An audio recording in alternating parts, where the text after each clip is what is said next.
Hello everybody, my name is Jurassic Jr. and today we are here to react to a guy known as MoreParz. Who is MoreParz? Well, he is a Tasmanian Australian YouTuber who makes a lot of really funny, well-edited, and very educational wildlife shorts. And I discovered this guy, I think it was this year or last year, and I absolutely love his content. The videos he makes are really well-edited, really funny, and he's basically my comfort videos that I watch. And I've seen a lot of people reacting to this guy, and I've been wanting to react to this guy for so long, basically ever since I discovered him. So that is exactly what we're doing today. So if you guys are ready, sit back, relax, and let's jump into today's video. Roll the intro!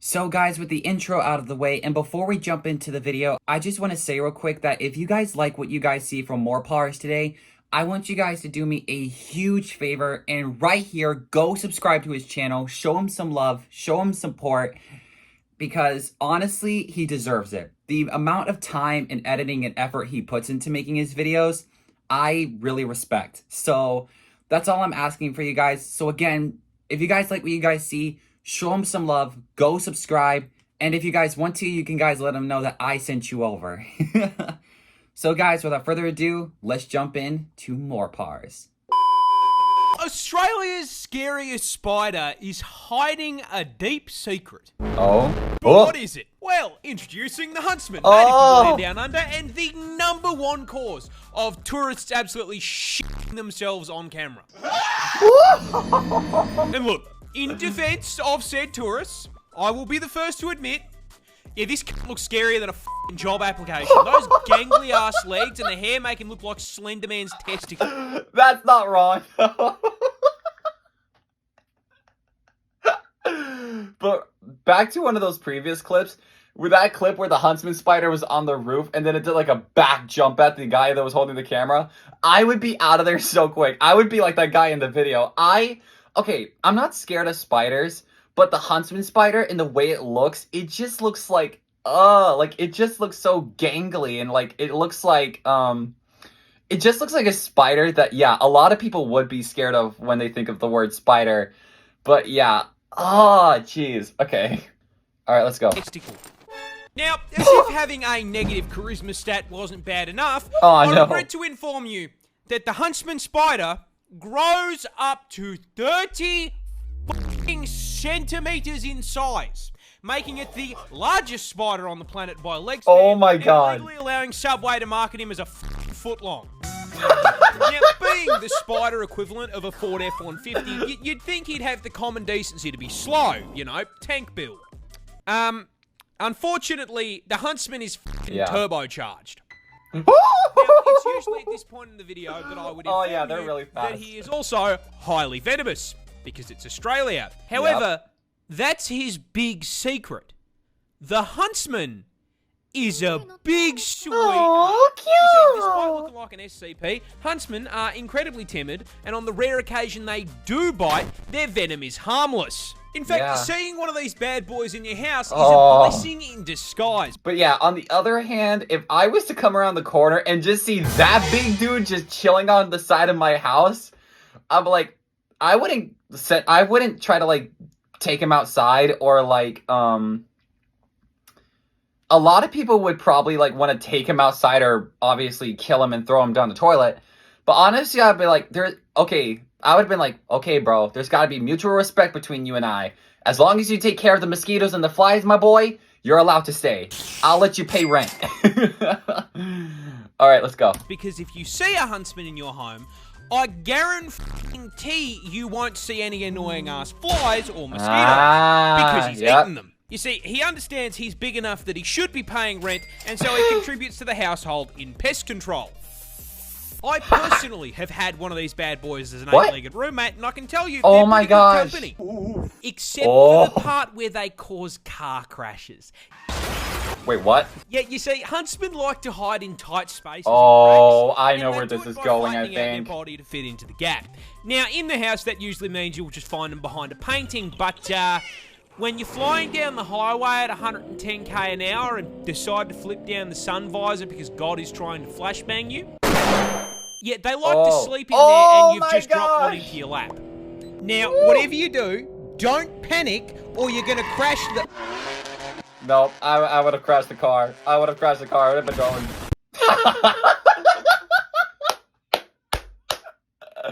I love that explosion. But yeah, even though huntsman spiders are very scary looking and very like spindly looking spiders, as he just said, their venom is completely harmless to us humans. And yes, they are the largest spider by leg span, as he just said, which is 12 inches across. That is absolutely insane. I cannot imagine seeing a spider that is 12 inches across. That is huge. But yeah, I actually still like huntsman spiders. They're just like that spider that would definitely give someone nightmares for sure. But yeah, dude, like, this is probably why I could not live in Australia. I would at least visit, but not live there. Crocodiles are just dinosaurs that forgot to go extinct. Oh, and he's not wrong. I'm serious, and I cannot think of a croc species to better make my point than the saltwater crocodile, a species native to the land down under, and shocking absolutely no one. Yes, it can and will eat you. You see, keeping on theme with the whole forgetting to go extinct thing, the salty just feels like something that should have been patched out with the rest of Jurassic Park, starting with their ridiculous size. Oh yeah, they're huge. Oh! You see, salties are the largest reptile on the planet. Yep, they're enormous. 6 meters long with a maximum weight of 1,100 kilos. Oh my Which gosh. makes this murder lizard genuinely longer than my car. And the up part is that despite being longer than my ute, they are for some reason absolute masters of Oh my stealth. gosh. You can barely see it. Like, it's been covered in mud, and it has, like, of course the mud has dried and crusted over the crocodile, so you can barely see it. Ah! Yeah, if you step anywhere close to that, it's just gonna and just, like, grab you. You see, crocs are ambush predators, which is a scientific way of saying they are dirty f***ing campers. You see, they've got 2 raised eyes that sit on the top of their heads, which means they can submerge their Ford Falcon-sized frame basically entirely under the water without sacrificing the ability to spot whatever they are looking to turn into a Happy Meal. And from your perspective as the Happy Meal, they are really difficult to see. Oh my gosh, yeah. Very easy to walk just a little too close and get bitten in half by that hydraulic press that they call them. Yep.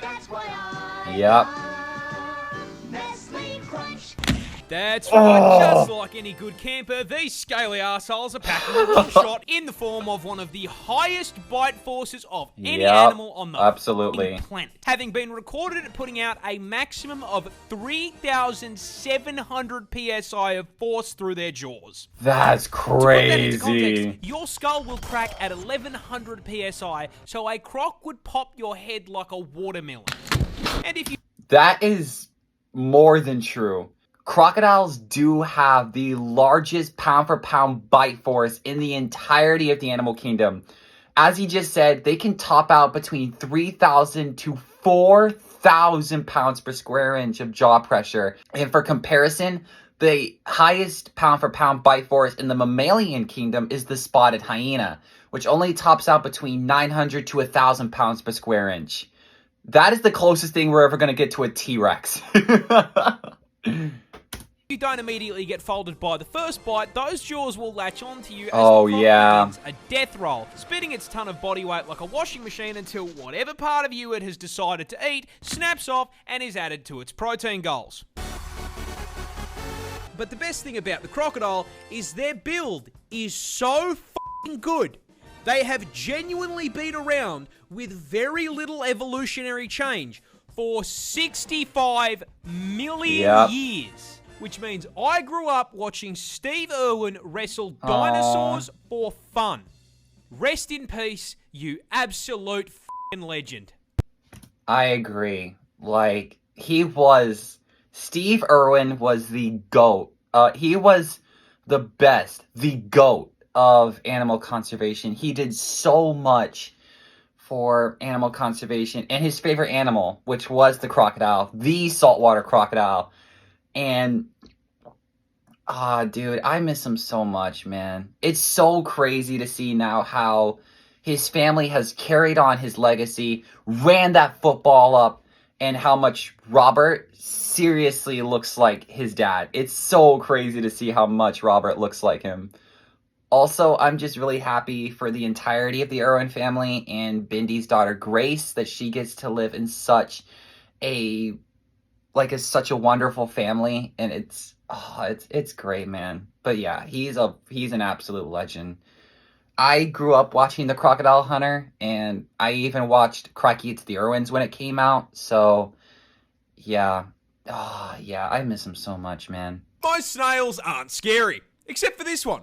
This one's Australian. Introducing That's a cone snail. An aquatic mollusk native to the land down under. And as seems to be the requirement when sharing your postcode with a kangaroo, you guessed it. It can quite easily cause your neck snap to be in a coffin. Oh. And the way it can achieve it is this bad boy right here. You see, despite most snails having a reputation for being slow goobers that get folded by a salt shaker. Oh no, not the salt! The snail is a highly effective ambush predator. And you may be wondering, how the fuck does a creature that moves slower than the GTA 6 development hunt anything? Well, that's simple. It has a grappling hook. That's right, Gary's murderous little cousin here is a roadhog, mate. Oh my gosh. And he hunts by slowly but surely stalking up on his prey until he's just within range, and then bang! The cone snail does a quarter circle input, spitting out a toothed harpoon at 90 kilometers a hour. This harpoon then nails its prey, allowing them to reel it in like he's playing Scorpion. Come here, boy. And in case that wasn't bad enough, as seems to be a requirement for spawning on Australian servers, it's venomous. Oh, and yeah. Also injects its prey with a highly potent neurotoxin that Okay, guys, we're going to be making more videos on MoreParz. I want you guys to comment, or I'll count how many times the word neurotoxin is said in this series. Because, trust me, a lot of Australian animals have it. Trust me. So this is already number 1. Instantly paralyzes it. This means it cannot put up a fight, as it is sucked into the snail's ginormous maw like a nightmarish version of Kirby. And there goes the fish. In case you thought for once you might be safe. It's almost like he slurped it down like a spaghetti. He's like... Cone snail venom is potent enough to kill 700 people with one sting. Oh yeah, and there's no anti-venom. Because it's not enough that it can kill me. No, I have to die knowing there is zero counterplay. Who balanced this I don't know who balanced that. I lost to a mollusk player. Oh my gosh. Yeah, the cone snail is definitely a shell, if you find it on the beach, you do not want to pick up. Because as he just said, the cone snail has that toothed harpoon that can shoot out incredibly quick. The neurotoxin that it has inside of its body and in that harpoon can seriously mess up your body. And as also he just said, there's no anti-venom. So basically, if you get stung or envenomated by a cone snail, your nail in your coffin has already been sealed. So, yeah. Guys, Australia just seems like that final boss continent. You know what I'm saying? Like, who balanced Australia? Did Lucifer come down to Earth, landed in Australia, and he just said, "Oh, This is where I'm gonna make all my deadly creatures that I want to terrorize humanity. That's exactly what he did, because that's what ended up happening. Oh my gosh. Nah, again, I would visit Australia, but not live there. I don't know how Australians put up with this. Like, they have nerves to live in this place, bro. Again, hats off to any Australians that watch this video, because I have nothing but mad respect for you guys. I don't know how you guys live on that continent / island with these deadly creatures. I don't know how y'all do it, but onward. Oh, I think I know this snake. I think it's an eastern brown. I think it's an eastern brown snake, which is bad news bears, which is also the second most venomous snake in the world. So I think this is an eastern brown, but let's see. Oh, god damn it! This is Australia's most common snake. That's quite a problem, because it's also one of the world's deadliest. Introducing the eastern brown. I was right! Quite literally every state in the land down under. And unluckily for us, this asshole has earned himself a silver medal in the Note Rope Olympics venom category, coming in second place for the most venomous snake in the world. It is worth noting that third and first place are unsurprisingly also both held by Australian snakes. Oh. Because God hates us. However, unlike first and third, the toxic middle child here is a far larger problem. Because, putting it lightly, he's a cunt. The eastern brown is one of the most territorial species of snake in the world, which is a scientific way of saying they operate on the US home defense force. Oh my gosh. If you dare put a pinky toe onto this guy's property, he will bite your ass, injecting you with a hemotoxin that can send you to heaven via blood clot in under 30 minutes if left untreated. Oh my god. But hey, stay off his property and he'll leave you alone, right? Yeah, one problem. His property is your property. Get the fuck out of my room! That's right, the eastern brown doesn't live out in the middle of nowhere like his slightly more deadly cousin. This fucker is so at home in the suburbs, he drives a f***ing Prius. You can find this burnt piece of spaghetti literally anywhere. Go to put your shoes on, he's turned them into oh my gosh. Heck no. Yeah, unfortunately, that's his car now. Get to work on the job site? What do you know? He f***ing works here too. Try to take a shower after a long day at work? F*** off. He's moisturizing. You can't even take a shit in the comfort of your own home without running the risk of the dunny being occupied. In fact, these bastards are so omnipresent that out of the 200 species of snake in the country, this ginormous asshole makes up 60% of snake bites. What a cunt. Brown serpent guardian of the ball. Dude, that is terrifying. Imagine you're just going to go put your shoes on, or you get in your car to go to work, or you look in you're rummaging through your closet, or you go to take a number 1 or a number 2 in the bathroom, and you find an eastern brown snake in wherever you are. I would just like, you know what I was gonna just do now, I'll hold out on that. Unless it's to go to the bathroom, then I'll just use another one that doesn't have an eastern brown inside of it. Dude, yeah, like, for that to be the second most venomous snake in the world and the most common in Australia, yeah, that is the reason why I feel like, because the thing with the inland taipan, which is the one that he mentioned, which is the most venomous snake in the world, basically, that snake, the inland taipan, it lives literally in the middle of Australia, in the heart of Australia. It basically in the deserts, in the outback. So it rarely comes in contact with humans, but the eastern brown is more, it lives in the outback too, but it's also very comfortable in urban and neighborhood-like settings. So that's why this is a snake that I would rather come across. Basically, Basically, I would rather want to come across an inland taipan than an eastern brown. Let me just say that. Oh, we have a cassowary. Let's go. This bird can straight hit you with a Mortal Kombat fatality. Finish him. Introducing the cassowary, a species of ratite native to the land down under. And Of for course. once, guys, it's not venomous.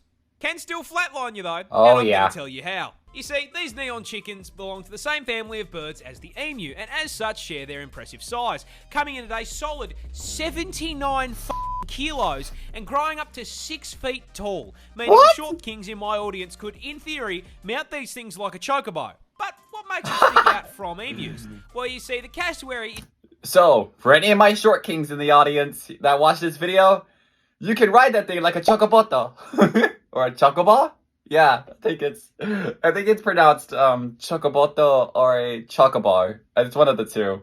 Is basically a spec ops emu. Oh. Being twice the weight, highly territorial, and most importantly, coming with a combat knife strapped to their foot. Yep. That's right, this is a cassowary claw, and it's the reason they can hit you with a fighting game finisher. You see, these claws are a full 5 inches long. Oh You know my what I mean? gosh. So 5 inches, way too big for anything, and especially if it's something that's going inside me.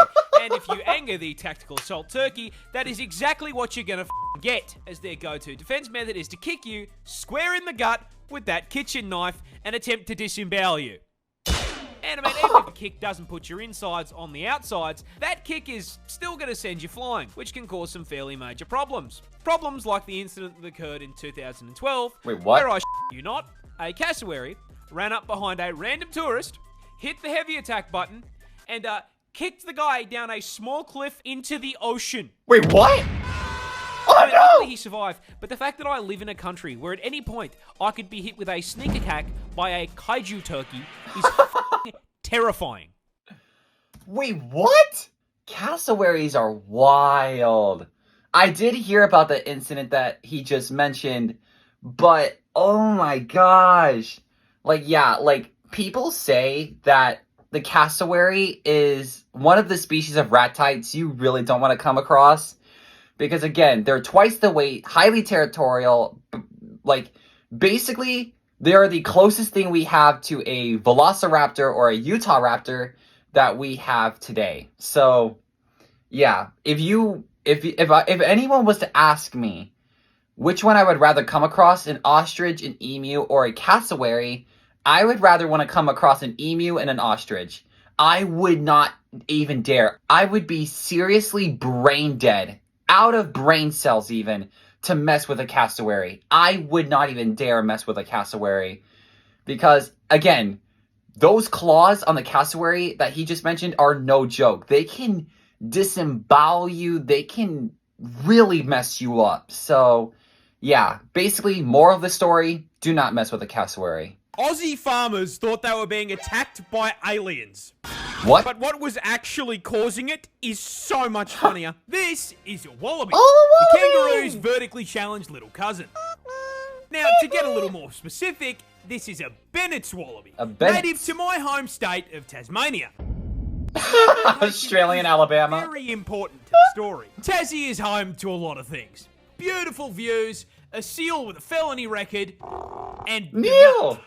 However, one thing they tend to leave off the tourism brochures is drugs. Oh, okay. Tasmania is the world's largest exporter of illegal opium. What? The main ingredient in opioid painkillers like morphine, with this one tiny island producing 50% of global supply. 50%? Now, opium comes from poppy milk, and to get poppy milk, you need to milk poppies.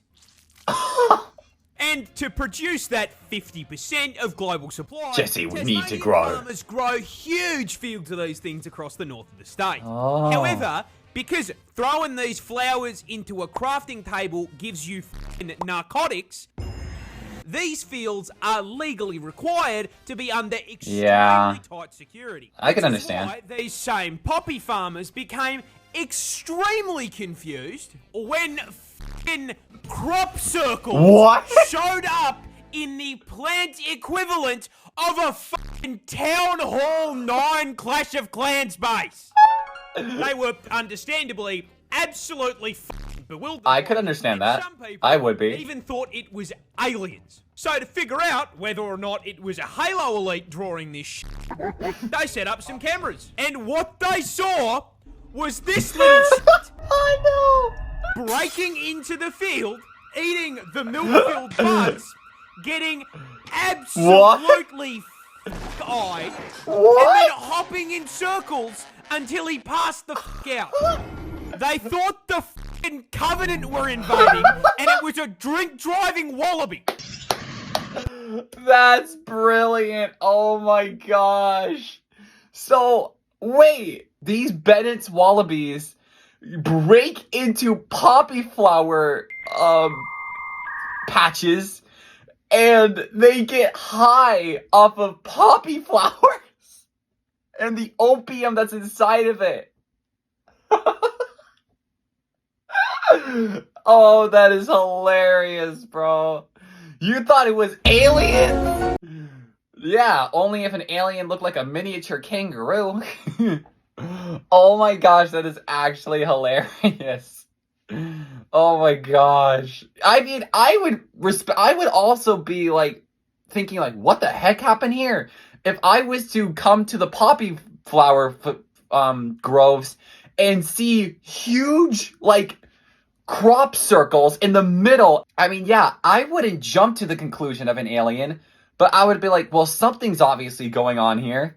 But then if I figured out that the animal that was making the poppy flower crop circles was a Bennett's wallaby, I would have been like, oh, well then. Oh my gosh, that video was hilarious. This adorable little octopus is also the world's deadliest. Mm-hmm. It really is. Introducing the blue-ringed octopus, a species of cephalopod native to Australia. Of course it's from Australia. Of course it is. 0 people at this point. It's venomous.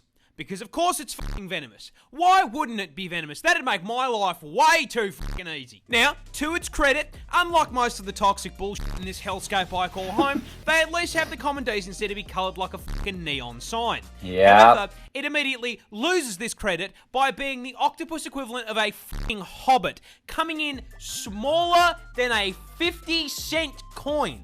And this is a problem, because it is the most venomous octopus in the world. That he's not wrong. That's right. This fluoro spaghetti ball is packed to the brim with neurotoxin. More specifically, tetrodotoxin.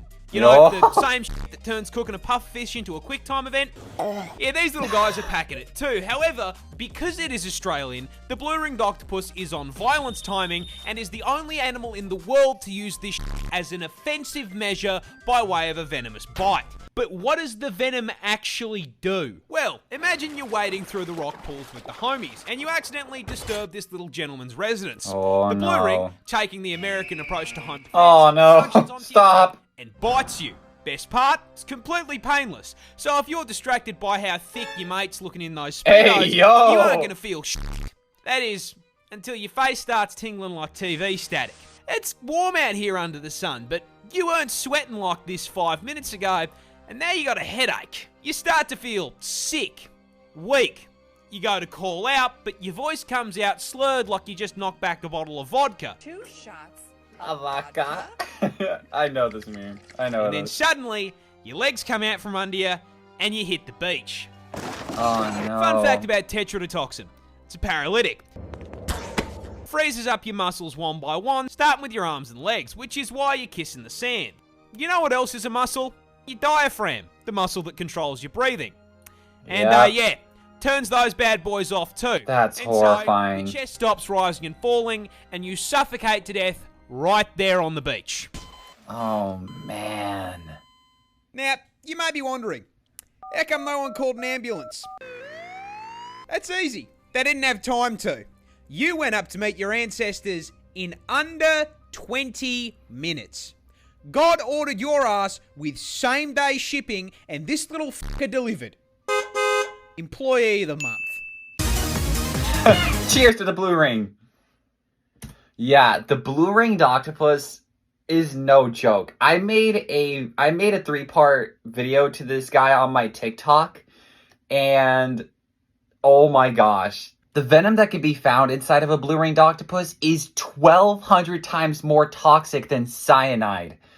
And that is horrifying in itself. And people who have been bitten by blue-ringed octopuses don't even know they've been stung until 15 to 20 minutes later, which is when the tetrodotoxin really starts to kick in into overdrive in your body. One thing that Parz actually didn't mention in his video is that much like a rattlesnake, the blue-ringed octopus will actually warn you that it's not happy. So if the rings on the blue-ringed octopus are this light blue coloration, then it's not agitated. But once the blue-ringed octopus is agitated, then the rings will go from a light neon blue to a very dark blue, like almost like a navy blue. And that is your warning to basically back away from the blue-ringed octopus, or else you're gonna get a beakful of tetrodotoxin, which is, again, a toxin that is 1,200 times more toxic than cyanide. So yeah, do not mess with this little guy. Even though he is only 8 inches long, still, do not mess with him. He is the definition of, even though you are small, you can pack a seriously deadly punch. He is the definition of that. Like, there is no other animal alive that I can physically say that even though you are small, you can make a big impact than the blue-ringed octopus. But anyway, let's move on to some MoreParz, and not me talking. This is the world's biggest spider. Oh! But why the f*** is it that big? Introducing Theraphosa blondie, a tarantula surprisingly not native to Australia for once. Oh! Found on the other tyrannid hive continent, South America. Now, let's address the elephant in the room. Wait a minute. Oh! This thing is I didn't see the big spider. huge. Coming in at a frightening 175 grams in weight and 12 inches in leg span. Damn, boy, he's thick! So this thing is the same size as the huntsman from the first video. And I'm looking at it now, and I guarantee that he's talking about the Goliath Birdeater tarantula, which at first I didn't know what he was talking about because of the scientific name. But now knowing that it's from South America and looking at the spider now, I'm pretty sure it's a Goliath Birdeater. Let's see. And those legs are not the only place it's packing inches, because Shelob's cousin here is God. packing fangs that measure a huge inch in length. For scale, that is like a 6-foot human packing canines the length of a fucking ruler. But the important question, why the f is it so big? And the answer is that I have withheld information from you. You see, I introduced this girl by a Latin name. She's much better known as the Goliath Birdeater. There it is! That's right, this EDF-sized spider, not unlike me, would fucking kill for some KFC. Literally. These bile titans will quite happily hunt birds, Remy, frogs, and even... lizard. And they do all of this without a fucking web. Yeah, Goliaths are a pure melee build, hunting by prowling the jungle floor, sensing for movement with incredibly sensitive hairs on their legs. These hairs pick up vibrations in the air, which tell them when something is close. And once their spidey sense tells them that Remy's in range, they fucking jump him, biting him with those daggers they call fangs, and injecting him with fucking neurotoxin. Can I go 1 week without covering neurotoxin? Of course this thing has it too. You know, I give up. I give up. They then drag their prey back to their burrow and spit up acidic digestive juices in order to suck their prey up through a fucking straw. Oh my gosh. Oh, so I was right. It is a Goliath Birdeater. I've only called this thing by its actual name. But yeah, he did get me by introducing her by her scientific or Latin name than her actual name. So, yeah. But yeah, no, Goliaths, they're actually huge spiders. Like, again, as he just said, they are the biggest spider in the world. And I would not want to come across one of these things in South America. As cool and as awesome as it would be to come across a Goliath, it's the hairs that get me. Now, yes, he did mention that the Goliath has hairs on its legs, but he didn't mention the hairs that the spider has on its abdomen, which, when threatened, the Goliath and a lot of other tarantulas will actually, like, rub their two back legs on their abdomen, and they'll shoot their hairs off into the sky. Now, at first, that might not look as bad as you think, but when you actually take a look at one of the hair-like follicles that fly off of the tarantula's back, you'll see that these hairs are barbed. They actually look like little tiny harpoons that the tarantula just shoots out from its abdomen. And if they connect with your skin, it's not toxic, it's not harmful to us humans. It just itches like absolute mad. I've heard from documentaries and people who have been who have had this happen to them, said that it itches like they have been burned. Like it's just like an undescribable pain. It's so bad. But yeah, so it's not only the fangs you have to worry about, it is the barbed setae hairs that the tarantula has on its abdomen. And that's why you'll actually see a lot of these tarantulas, like Goliaths and other species, having bald spots on their abdomens, because that's where they've shot off hairs from. But yeah, very cool looking spider, but also terrifying to come across. Australia lost a war to emus. What? But how? How the did we lose an armed conflict with flightless birds? Well, it all started in 1932 when farmers in Western Australia wanted to grow wheat. There was just one major problem. That's emu territory, and emus really like wheat. Yep. And coming in at 6 foot tall and 40 kilos in weight, they can eat a lot of it. So when breeding season came around, the emus migrated through the farmland, and these poor farmers were overwhelmed by a tyrannid swarm of man-sized poultry, 20,000 emus strong. These feathered tanks then proceeded to completely steamroll through the fences into the field and started laying waste to the wheat.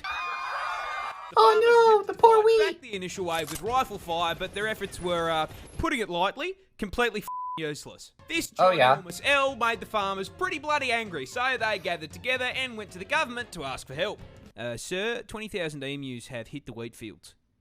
Me, mate. And so the government declared the emus enemies of the state and sent in the army to commence the Great Emu War. They put bounties on the heads. The artillery division was deployed to WA, armed with 2 LMGs, 10,000 rounds, and the sole objective to blast anything with feathers. A little bit excessive for an overgrown turkey, if you ask me. And I would agree. Upon their first deployment, the army immediately ran into a major problem. Emus are fast. Oh yeah, they're really quick. Really fast, clocking a top speed of 50 kilometers an hour, which meant that once they opened fire, the emus would immediately bolt out of range of their weapons. But they still— You can't catch us! And then immediately stopped when both LMGs jammed after only dropping 12 emus. This embarrassment led the army to retreat and rethink their plan. So a few weeks later they returned, this time mounting the LMGs on trucks in an attempt to run the birds down. However, this also didn't work, because after figuring out that those trucks meant they were about to be turned into a KFC family bucket, the emus started leaving scout birds who would warn the flock of the approaching trucks, which gave them all enough time to book it before the army even got there. And whenever they did catch the emus, they found out they were kind of— because invincible feathers, and there's a lot of places you can hit on them without doing any damage, meaning it was taking around 10 bullets for every 1 bird. So after a month of blood, sweat, tears, and 10,000 rounds of ammunition, the army managed to bring down 960. The population was 20,000. This was an issue as, unlike America, our defense budget is not a bottomless pit. So the army had wasted all that money to achieve absolutely fuck all. So the government just kind of built a really long, really shit fence around the farms and called it a day. How the did we lose this? I could have done a better job with a boomerang and a cricket bat. So you're telling me that the only reason why this whole emu war started was because these 20,000 emus steamrolled through these wheat fields, and they made the farmers really angry, and they went to the government, and the government basically put bounties on these animals' heads. And then they basically acted like they were going to absolute warfare with these things. As he just said, mounting guns on trucks and then having, what was it? I forgot how many rounds of ammunition he just said. And having 10,000 rounds of ammunition, and they only managed to bring down 960 out of 20,000 emus. And then what? They just put that, and they just made that really long, poorly made fence in between the wheat fields and the emus. Like, that's gonna keep them out. All right, we're almost done. I think we have one more video, so let's jump into that. No, this is not a video of hell. This is completely unedited, no filters footage from Western Australia. And you may be wondering, how the fuck does it look like a Terraria blood moon? Why do it be looking like that? The question is sand. I don't like sand. Wait, what? Fact for you. Australia is the world's largest exporter of iron ore. And 96% of that shit is pulled out of the ground in Western Australia. And the reason we excavate whole chunks there is because the place is sitting on 55 billion, with a B, tons of ore. Oh my God. Is basically just a desert biome covered in iron farms. And that iron isn't just found at Y11. No, there is actual fucking rust in the dirt and sand, which tints the whole fucking desert red. And that red sand is why WA looks like fucking Caled. Caled? See, as if the animals trying to kill us wasn't enough. God has done a little trolling and spawned a tropical cyclone on WA's coastline. Oh. And the wind from that bad boy kicks all that red sand into... I'm sorry!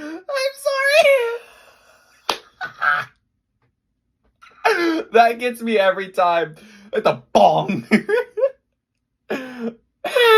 What an image to land on.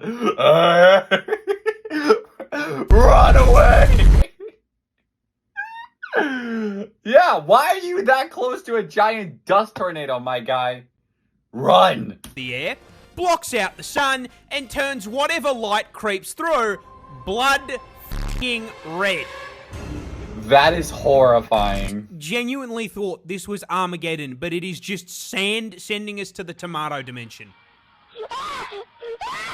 Oh no, Ken! Get out of the red dimension! Or whatever that was. Wow. What a video. That was crazy. Yeah, if I woke up one day and I saw the entire my entire surroundings and the sky blood red, I would have been like, are we in Armageddon or what's going on here? Because I would not have known that it's basically because of iron ore and the rust that is in the dirt and in the sand. And then a cyclone coming over Western Australia's coastline and blowing all of that this way. All of that in that direction. Oh my gosh. Nah. If I woke up one morning and I saw this, I would have been like, you know what? Whatever I was going to do today, whatever my plans were, I would have been like, no. I'm going inside, putting on my pajamas, and I'm not going back outside until that clears up. Even though I think it would be pretty cool to at least walk through it, unless there's just like sand particles in the air, and then, yeah, your eyes start burning because of the sand that's getting into your eyes, but who knows? But what I do know is that is the end of today's video, so let's close the book. Wow, what a video, guys. Comment down below what was your favorite short that we reacted from MoreParz today. And again, if you guys haven't already, please go subscribe to MoreParz. Show him some love. As you guys just saw, he does really good on his shorts. So again, all I ask is if you guys go over to his channel, subscribe, show him some love, put some comments in there, and watch out for any more videos because he's released some new ones recently. And we'll be reacting to those ones throughout this series. But yeah, guys, you have no idea how happy I am to finally be reacting to MoreParz. I have already have 3 more videos planned from this guy. So we are definitely going to make more videos on MoreParz. Whether you guys enjoy this video or not, please do me a massive favor. And if you guys did, subscribe to my channel, turn on the bell notifications if you guys did like this video, and to keep up to date with any posts or videos or shorts I release. And again, comment down below what was your favorite short from today, and which one of these animals was your favorite, or what is your favorite animal? I would love to know. But yeah, guys, that is the end of today's video. I am, again, extremely happy to start making reaction videos on MoreParz. And again, I have 3 more videos lined up for him, so watch out for those ones. So again, that is actually the end. So this is actually the end. So if you guys have enjoyed, thank you so much for dropping by today, and I will see you guys in the next video. Peace out, Raptor Squad, or Orca Squad, whatever you guys want.